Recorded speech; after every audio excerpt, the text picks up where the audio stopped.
John Joe, what has the prosecutor said?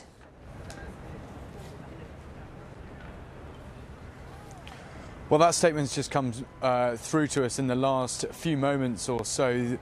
I suppose the major thing that the Turkish prosecutor has concluded is that Jamal Khashoggi was indeed choked immediately as he came into the consulate there behind me on October the 2nd.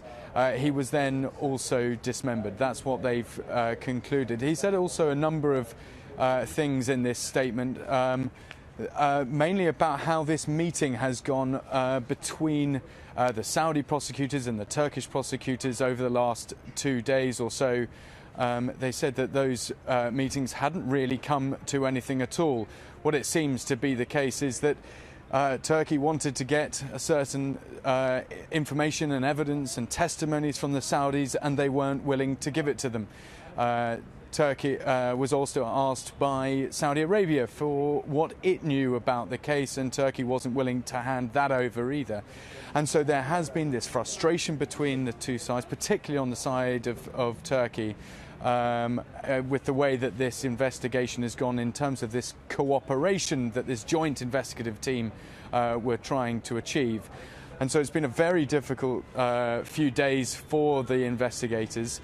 This statement made by the Turkish prosecutor here outlines exactly how fraught that meeting was. They asked for answers to their big questions. Where was Jamal Khashoggi's body? Who was involved in ordering his death, as well as who this local collaborator was. The Saudi Arabian response to that was in written form just before they left, only a few hours ago. What we understand has happened is that they've written to the Turkish prosecutor saying, we invite you to come to Saudi Arabia where you might be able to find more answers. And so in a way, it's just a direct mirror image of what may have happened over the last 2 days between the two sides. So very difficult situation that both seem to be in at the moment. But the major point from this was that Jamal Khashoggi on October the 2nd in that building there behind me was choked and then dismembered by that 15-man hit squad. Well, John Joe, I mean, we're talking about 4 weeks here, nearly over 4 weeks since he disappeared. And now we're finding out from the Turkish prosecutor's side that he was strangled and dismembered in that consulate. So let's go back to 2nd of October. What happened that day? And since then, how have the Saudis and Turkeys been cooperating in the investigation?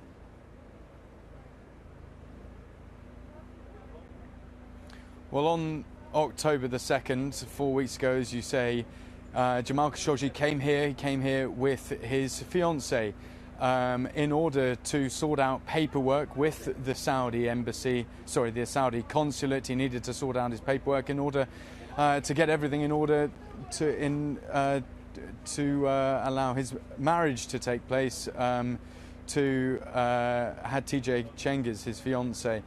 It was then that this hit squad that had come in before time, as we have just heard from the Turkish prosecutor, choked him and dismembered him.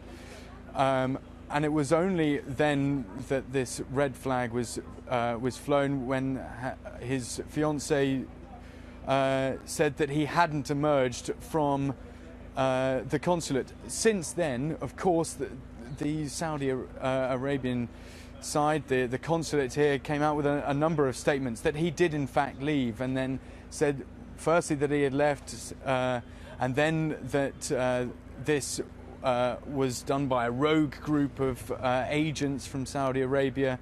They then admitted later on down the line that it was premeditated, and all of this was because Turkey was carrying out its investigations into what had happened and kept drip-feeding information into the public sphere that completely countered what the Saudi version of events was. And it's at this point now where information is the big questions still haven't been raised, that we have now got to this point where it seems like a stalemate in terms of progress with the investigation.